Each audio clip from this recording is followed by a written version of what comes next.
Untuk memahami proses produksi telur, mari kita lihat beberapa organ reproduksi wanita atau alat kelamin wanita. Ini adalah uterus atau rahim, tuba falopi, ovarium atau indung telur, vagina atau mulut rahim. Mari kita perbesar ovarium untuk melihat perkembangan telur. Kita bisa melihat dalam ovarium di sebelah kiri, gambar berwarna ungu adalah sel telur yang sedang berkembang.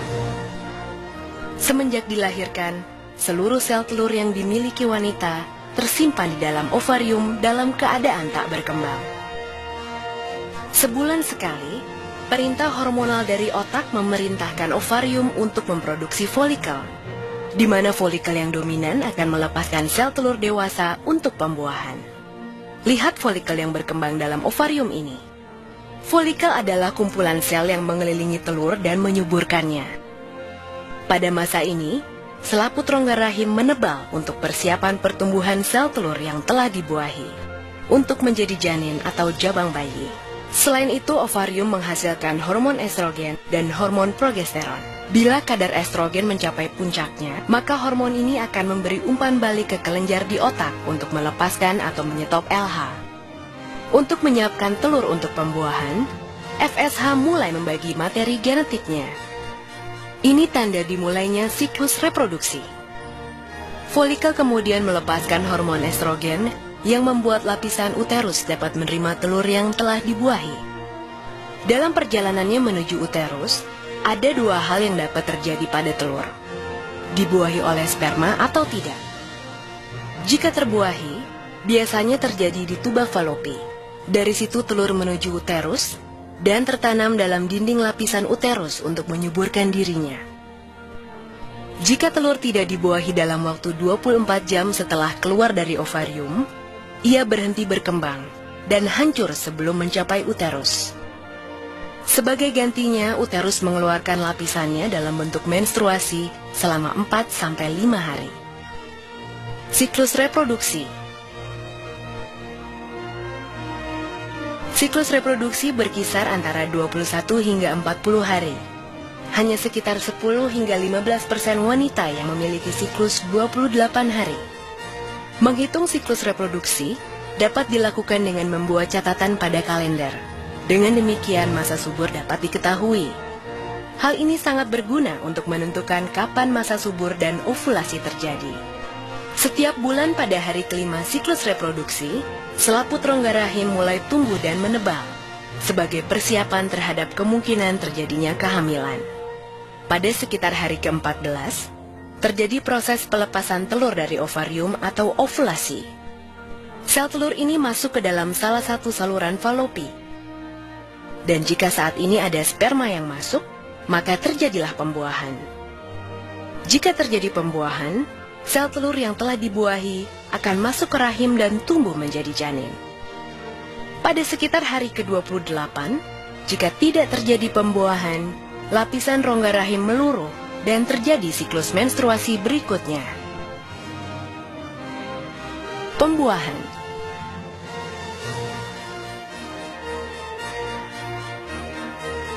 Jutaan sperma dilepaskan dalam satu kali ejakulasi saat puncak senggama.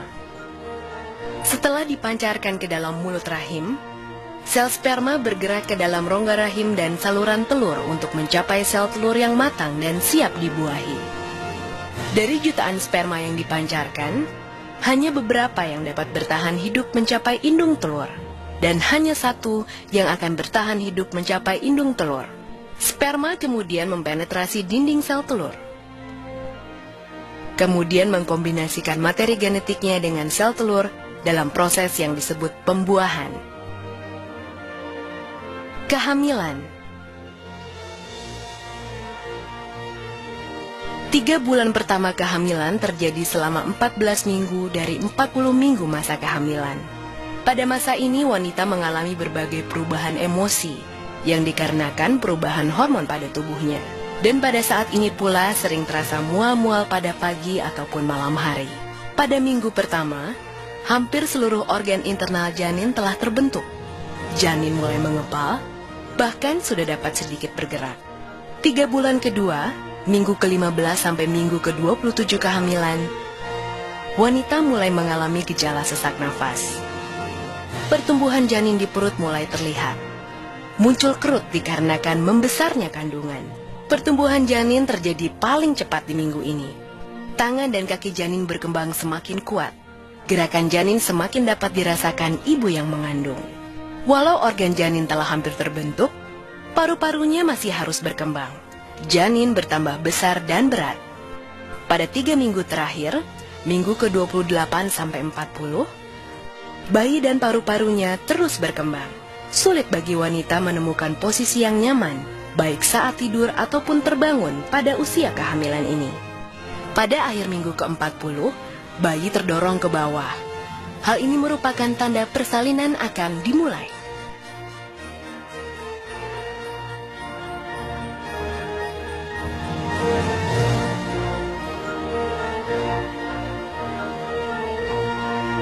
Kelahiran.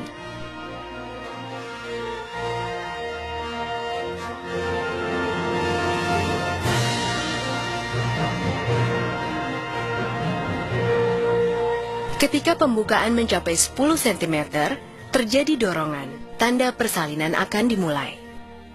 Bayi memulai perjalanan melalui saluran rahim.